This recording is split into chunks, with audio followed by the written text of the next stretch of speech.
Schiff of California sits on the House Intelligence Committee. He stepped out of today's meeting on the NSA programs to speak to us live from Capitol Hill. Congressman, thanks for joining us.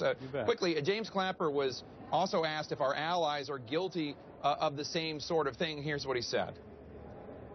Do you believe that the allies have conducted or at any time any type of espionage activity against the United States of America, our intelligence services, our leaders, or otherwise?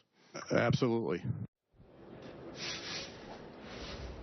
So, Congressman, do we know of any cases of this actually happening in recent years? Well, I don't know that I can talk openly in terms of what we know about our foreign intelligence agencies and how they operate and how they target people in the United States.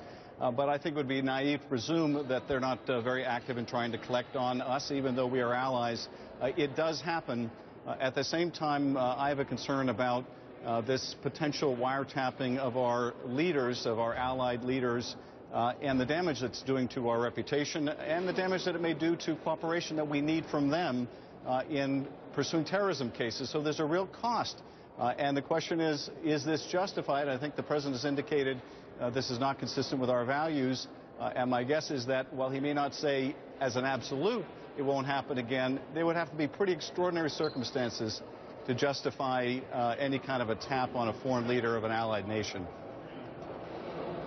And the chair of the Senate Intelligence Committee, Democratic Senator Dianne Feinstein, who has been a very ardent defender of the NSA, as you know, she now says she's totally opposed to the spying on U.S. allies. She's demanding a review of all surveillance programs. Do you think that's a good idea? Absolutely, and I raised this today with General Clapper.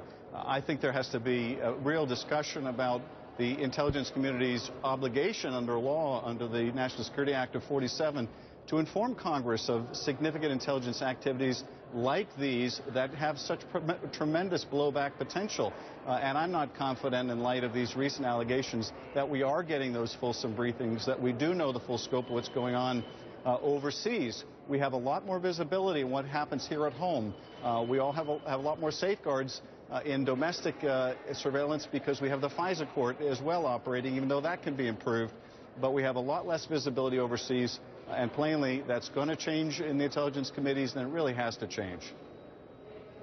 Congressman, you sit on the House Intelligence Committee. How much have you learned from Edward Snowden as opposed to from U.S. government sources that should be briefing you and your fellow members of the Intelligence Committee on these NSA programs? Well, you know, on some of these programs, I don't have all that much compassion for members of Congress that protest to be taken aback or surprised. Some of them need to do their homework better.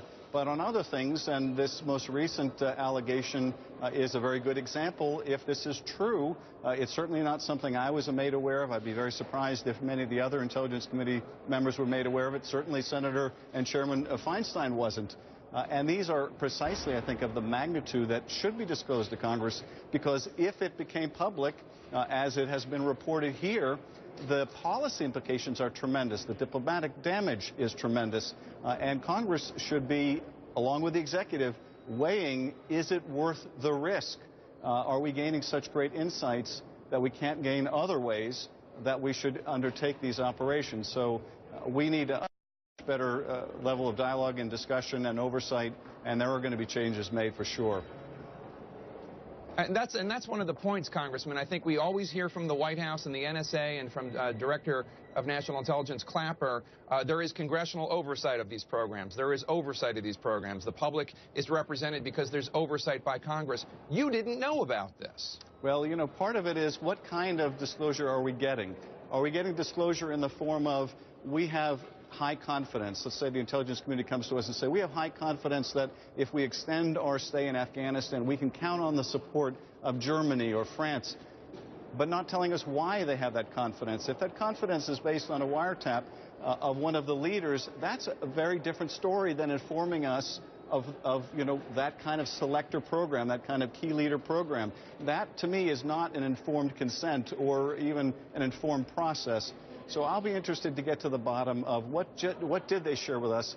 And one last point I'd make, Jake, and I raised this with Director Clapper today, if the intelligence community was too concerned about this sensitive source of information that they couldn't share it with the Intelligence Committee, what does it say that it was accessible to a low-level system analyst like Snowden?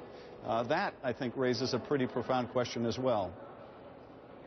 And Congressman Schiff, just one last question for you. I know you're a loyal Democrat and a strong supporter of President Obama, but which is more disturbing to you? President Obama knowing that Merkel's phone was tapped and not being forthright, or him not knowing, which isn't reassuring either? Well, I mean, either way you have it, it's a problem for the United States, and it's a problem for the president's relationship with the chancellor if this turns out to be accurate. So there's no good answer because there's no good outcome here either way, and that's part of the reason why I think we need a better disclosure if indeed we didn't get it here, and we need to make sure that whenever there's the kind of blowback, we're notified, and that our programs at home and overseas, as the president has said, are consistent with our values. All right, Congressman Adam Schiff, Democrat of California, thank you so much for your time. We appreciate it. Thanks, Jay.